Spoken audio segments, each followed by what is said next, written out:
नमस्कार दोस्तों, स्वागत है आप सभी का आपके अपने YouTube channel smart education support में। इस वीडियो में डिस्कस करेंगे यूपी बोर्ड कक्षा 10 के इंग्लिश के पेपर के बारे में। और इस पेपर का कोड आप देख सकते हैं है यहाँ पर 917 और यहाँ पर संकेतांक है इसका 817। यहाँ पर आप देख सकते हैं पेपर आपका 3 घंटे का था। 15 मिनट आपको पढ़ने के लिए मिले थे और 70 नंबर का पेपर था। 20 नंबर के ऑब्जेक्टिव पार्ट ए में पूछे गए थे। सबसे पहले हम देख लेते हैं इसमें ऑब्जेक्टिव कौन कौन से पूछे गए थे और अपने आंसर मैच करते रहना और बताना कितने आपके सही हुए हैं। तो सबसे पहले यहाँ पर देखेंगे क्वेश्चन। सबसे पहले देखिए पैसेज दिया गया था और पैसेज के बाद इसमें से कुछ क्वेश्चन करने थे। तो इस पैसेज को आप ध्यान से देख लीजिए। उसके बाद हम देख लेते हैं इसमें जो क्वेश्चन पूछे गए थे। तो देखिए सबसे पहले इसमें क्वेश्चन पूछा गया था, what do we get from historical places. इसका सही ऑप्शन आपका निकल कर आता है D, a lot of knowledge. यहाँ से जब इसको आप पढ़ेंगे तो इसमें आ जाएगा ए लॉट ऑफ नॉलेज। पहले ही लाइन में यहाँ पर था, आप देख सकते हैं we get a lot of knowledge. ठीक है, तो पहले का क्या हो जाता है ऑप्शन डी। आप मिलाते रहना, उसका बताना कितने आपके सही हुए हैं। दूसरा इसमें था, why did narrator choose Delhi for visit. तो इसमें सही ऑप्शन आपका हो जाता है C, because it is a historical place and national capital. इसीलिए वो वहाँ गए थे। तो इसमें सही ऑप्शन हो जाता है सी। अगला क्वेश्चन है, which word means value in the following. जो पैसेज था उसमें वैल्यू का मेन, वैल्यू का मतलब उसकी वैल्यू क्या है, उसकी इंपॉर्टेंस क्या है। सही ऑप्शन में हो जाता है बी, वैल्यू का जो मीन्स है उससे नाम क्या हो जाएगा, इम्पॉर्टेंस। अगला क्वेश्चन फिर देखिए क्वेश्चन 4 से 8 तक इसमें देखते हैं। The captain had left the field before the bowler. अब ये आप जब टेंस देखेंगे तो आप समझ जाएंगे टेंस आपका है पास्ट परफेक्ट का।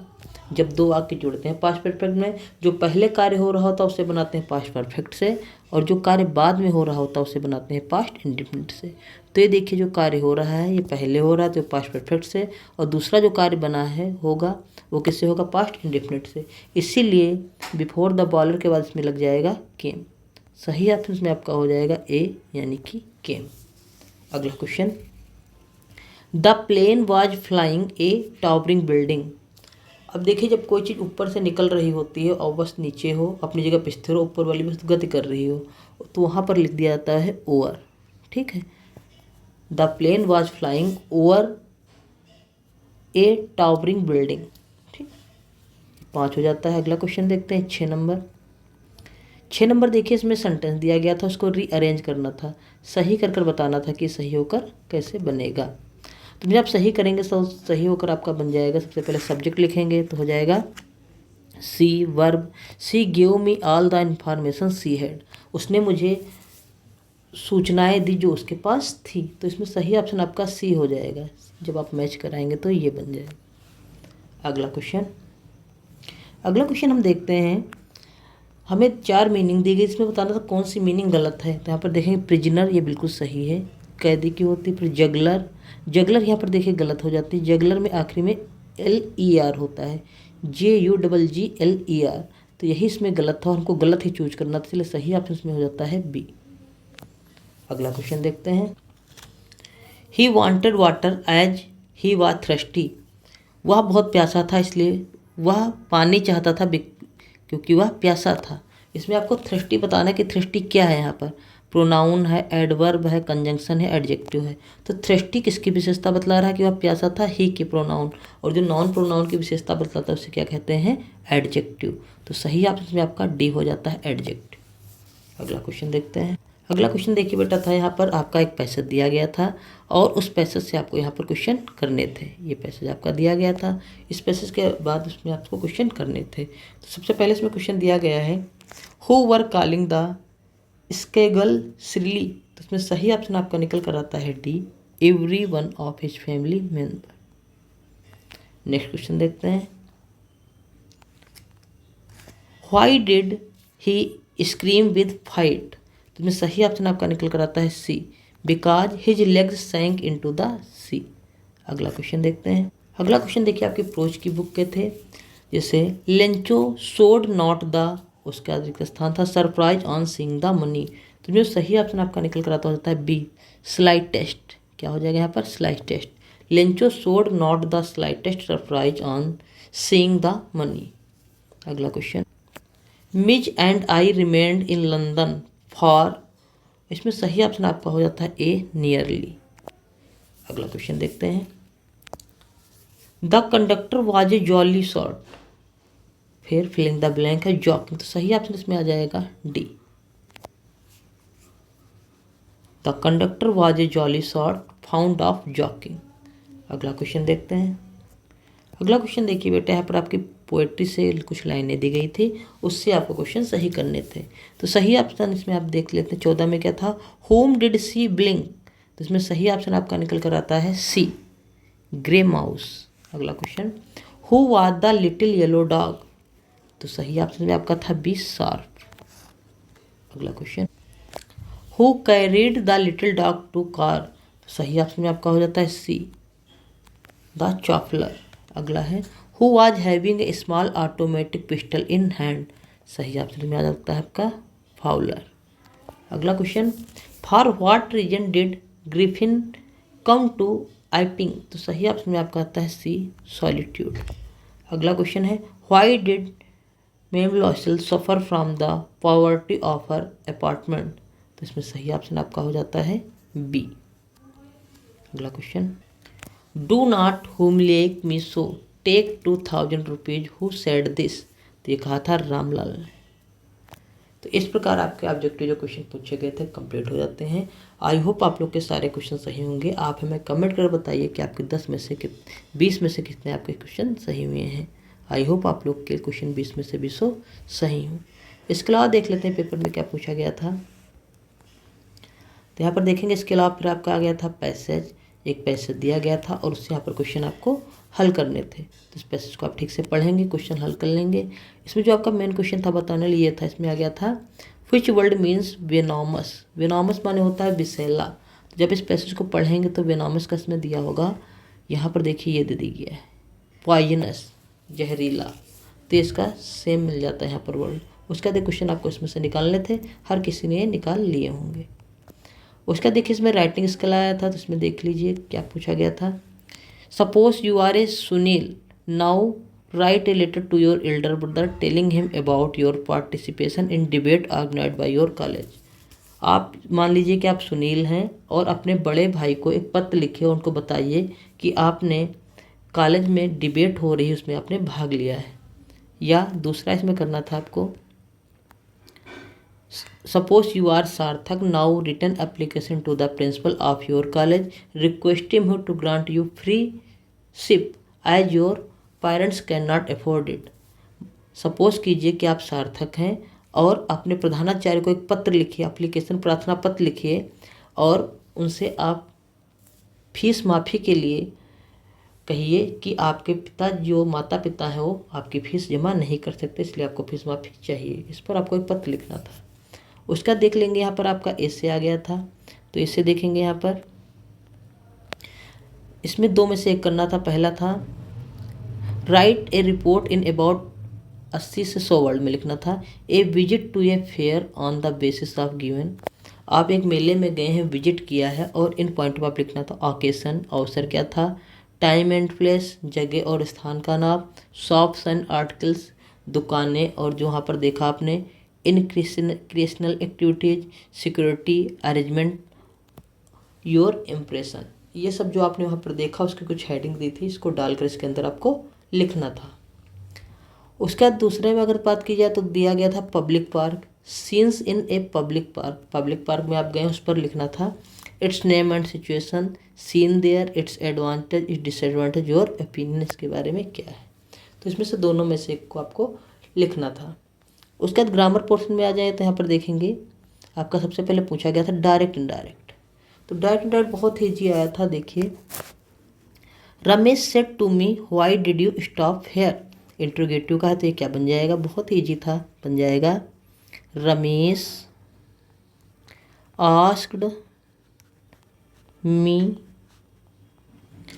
फिर व्हाई और यू को चेंज कर देंगे, मी से क्या हो जाएगा आई, और पास्ट इंडेफिनिट है आई हैड स्टॉप्ड, और क्या हो जाएगा यहाँ पर देयर, हेयर का क्या हो जाएगा देयर।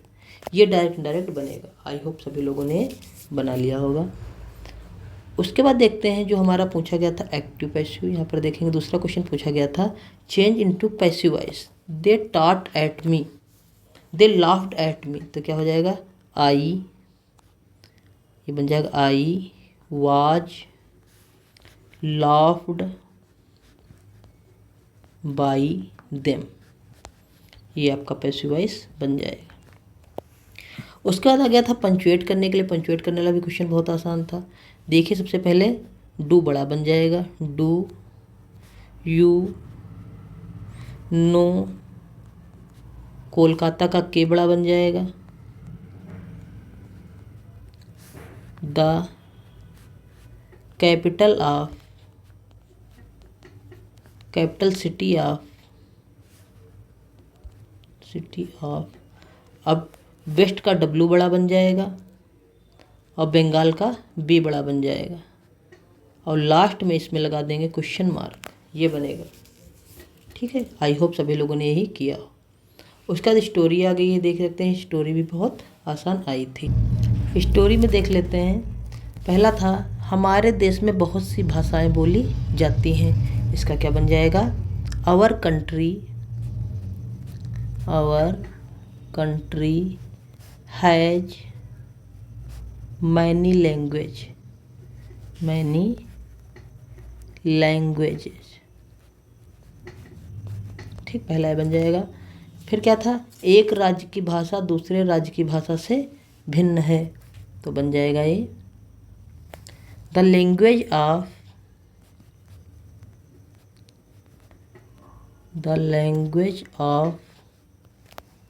वन स्टेट इज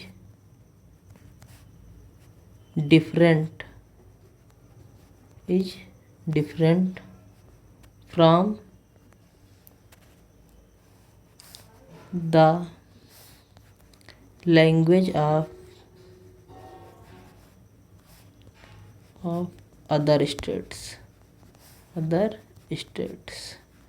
इसका मतलब हो गया एक राज्य की भाषा दूसरी राज्य की भाषा से भिन्न है। The language of one state is different from the language of another states.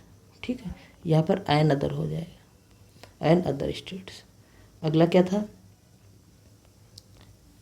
उत्तर की भाषाएं पश्चिम की भाषाओं से भिन्न है, तो हो जाएगा the language of north, N बड़ा रहेगा, और the languages of north are different from the languages of west. Hindi is our national language. फिर क्या था हिंदी हमारी राष्ट्रभाषा है, तो बन जाएगा Hindi is our national language.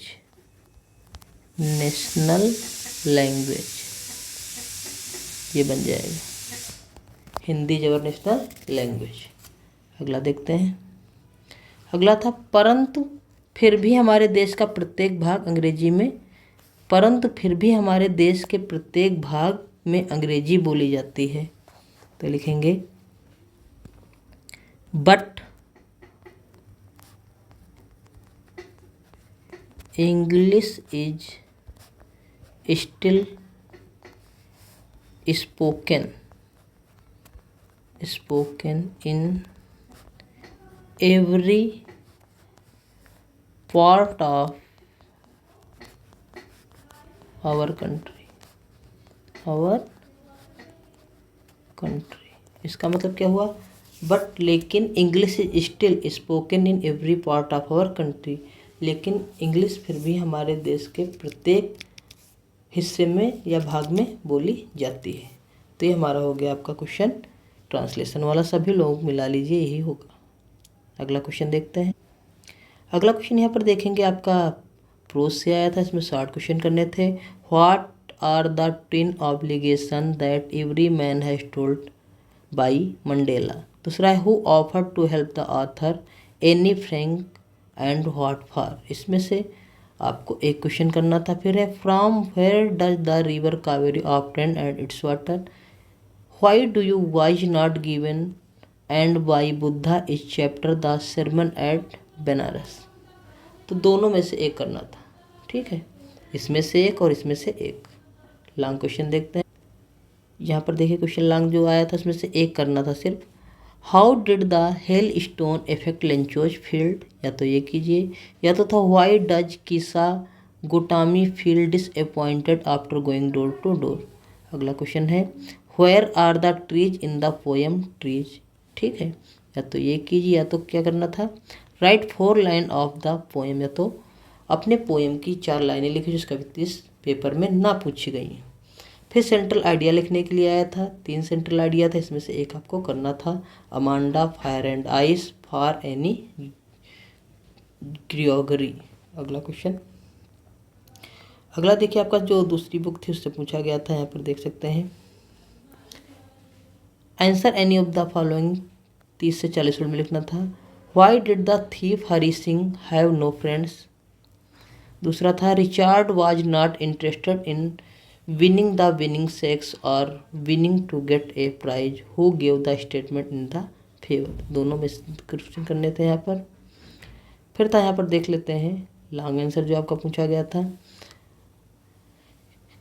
एक इसमें से करना था क्वेश्चन, इसमें से भी एक करना था। ये 3 नंबर का था, ये 4 नंबर का था। राइट डाउन द कैरेक्टर ऑस्टेबल on the basis of the next, under what circumstances did Holly agree to unequal match literacy rejected that. ये फुटप्रिंट्स विदाउट पीट से ये आपका 3 और 4 7 नंबर का पूछा गया था। तो इस प्रकार आपका 70 नंबर का पेपर था। आई होप सभी लोगों का पेपर अच्छा हुआ होगा। आप कमेंट करके बताइए, अगर किसी भी चीज़ में आपको कोई डाउट रह जाता है तो हम इसको आपको बता देंगे। वीडियो अच्छा लगा वीडियो को लाइक कर दीजिए, चैनल पर पहली बार है चैनल को सब्सक्राइब कर दीजिए। वीडियो देखने के लिए बहुत बहुत धन्यवाद। Thank you very much.